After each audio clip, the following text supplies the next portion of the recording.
예, 새정치민주연합의 김광진입니다. 병무청이 예년에 비해서 많이 국민들에게는 신뢰받고 있고 또 특별히 문제가 되는 상황들도 많이 나타나지 않고 있는 것에 대해서는 좋게 평가합니다. 또한 사실 제가 이제 국방위 3년을 해보면 병무청이라고 하는 조직이 정부 차원에서 뭔가 이 제도 개선이 이루어져야지만이 대한민국 군 시스템이 바뀐다는 생각을 갖습니다. 사실 지금 현재 예산이나 이런 여러 가지 인력 구조를 보면 전체 예산 중에서 자체 인력으로 나가는 비용을 제외하고 나면 사실 모병행정이나 병무행정에 투여되는 비용은 거의 없는 것에 가까워서 1년에 150명 정도의 군인들이 이 일선 부대에서 사망하는 것들에 대한 사회적 비용을 다 감안해 본다면 실제 제대로 된 사람들을 제대로 걸러서 좋은 직위에 보내는 일들을 병무청이 제대로 해주셔야지 실제 이런 국가적인 사회적 비용을 막을 수 있지 단순하게 몇 명을 뽑아서 몇 명만 그냥 집어넣는 형식으로 하는 것들을 좀 제도 개선이 크게 이루어졌으면 좋겠다. 단순한 것으로 이루어질 수 있는 상황이 아니라는 생각이 들고요. 제가 작년에 말씀드렸던 것 중에 하나가 1, 2, 3급을 우리가 신체 등위를 분류를 하지만 그에 따라서 별로 특별히 쓰지 않는다. 1급을 받든지 3급을 받든지 간에 상관없이 어떤 일들을 막무가내로 하기 때문에 이런 것들 좀 개선했으면 좋겠다고 했는데 그런 것 중으로 계속 문제가 됐던 것이 이번에 GOP 사건에서도 났습니다만 체력 급수도 낮고 또 관심병사로 있는 친구들도 또 GOP 근무까지 하게 되는 거 아니겠습니까?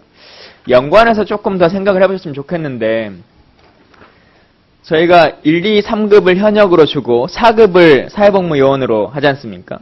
왜 4급을 사회복무요원으로 하는 거겠습니까? 심신에 장애가 있어서 군복무에는 부적합하다고 장애라기보다는 급수가 조금 더 총을 들고 일하는 것이 조금 더 높은 직급의 신체나 정신적인 것을 요한다라고 하는 것 때문에 그럴 겁니다. 그와 연관해서 보면 우리가 군 내부에서 사회복무요원을 하는 것뿐만 아니라 의무경찰이나 해양경찰이나 의무소방원 같은 경우로 이렇게 다른 대체복무를 하는 경우들도 있습니다. 근데 과연 의무경찰과 일선에서 총을 들고 근무를 하는 군인과 똑같은 복무를 하는 거긴 합니다만 신체 등위로 봤을 때 어떤 일을 누구에게 맡기는 것이 맞을 것이냐에 대한 판단이 좀 필요할 것 같습니다. 제가 조사를 해보니까요. 의무경찰로 복무를 하는 사람들 같은 경우 이 작년에 기준으로 보면 1급으로 의무경찰 하시는 분들이 41.5%입니다. 근데 육군의 징집병 중에서 1급 신체 등위를 가지신 분은 28%밖에 되지 않습니다. 해양경찰 의무소방원도 비슷한 상황이에요. 해양경찰도 41.2%고 의무소방원 33.6%입니다. 2급도 마찬가지고요. 전체적으로 보면 1, 2급이 대체복무하신 분이 80%를 넘고 일반 육군 징집병은 70%대에 머물러 있습니다. 그래서 이런 것들도 좀 제도 개선을 해서 예를 들어 의무경찰이나 해양경찰 같은 경우는 2, 3급에서 선정하시거나 하는 방안 등을 또 좀 감안하셔서 지금 육군이나 다른 해공군에서 이 능력이 좀 좋은 분들이 훨씬 더 많이 투입될 수 있도록 하는 것들을 병무청에서 좀 제도 개선을 하셨으면 좋겠습니다. 네, 적극 검토하겠습니다. 예. 조금 다른 얘기인데요.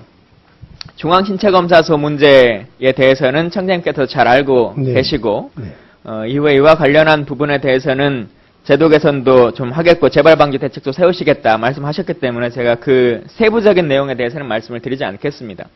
다만 한 가지 좀 우려스럽기도 하고 또 청장님 이하 뒤에 계신 분들도 좀 알아주시면 좋겠다는 생각이 있어서 꼭 하나 말씀드리는데요. 이 중앙신체검사소 문제가 발생하고 나서 그 자체적으로 생긴 일도 큰 문제입니다만 이후의 대처 방안이라고 하는 것이 좀 잘 됐으면 좋겠다라고 하는 것인데 병무청뿐만 아니라 국방부 전체 혹은 대한민국 정부 자체가 다 그렇습니다만은 사건이 발생하면 그 사건을 해결하거나 제도 개선하려고 하지 않고 이게 누구 입에서 나왔느냐라고 하는 내부자 색출에 훨씬 더 몰입합니다. 소위 우리 공익제보자라고 하는 사람들을 훨씬 더 나쁜 사람을 만들고 그 사람들을 다른 이유로 또 파면시키는 일들을 자행하죠. 근데 이 중앙신체검사소 문제에 있어서도 이 자필로 사실확인서를 받도록 전부 다 하셨더라고요. 각각의 사람들이 외부기관에 국회라고 아예 명시를 하셨어요. 국회에 제보 또는 진정 요구한 사실이 있는지를 다 일일이 자필로 확인을 받고 누가 스스로 했는지를 써서 내라 라고 하는 것으로 추적 시스템을 하시는데, 이런 것들이 법적으로도 우리나라에서는 공익신고자 보호법이 있습니다. 법률상도 위반일 뿐만 아니라 이게 앞으로 어떤 제도 개선을 하려고 하는 것 혹은 문제점에 대해서 해결해 나가려고 하는 것에 대한 의지를, 청장님의 의지를 훨씬 더 퇴색시키는 것이라고 생각합니다. 그래서 이런 일들은 이후에도 발생되지 않았으면 좋겠다는 말씀을 드리고, 다시 한번 재발 방지와 철저한 감시가 중심감이 좀 됐으면 좋겠다는 겁니다. 네, 예, 잘 알겠습니다. 예. 예. 시간이 짧으니까 하나만 더 말씀드리면요. 이 업무보고 14페이지에 주셨는데, 예, 잠깐만 펴보십시오. 14페이지요. 산업지원 인력의 합리적 지원 방안 마련과 관련해서 산업기능요원의 특성화고 마이스터고 배정 인원을 지속 확대하겠다 하셨는데요. 지속 확대라고 하는 말에 문제가 있습니다. 현재 특성화고와 마이스터고 배정이 몇 %인 줄 아십니까?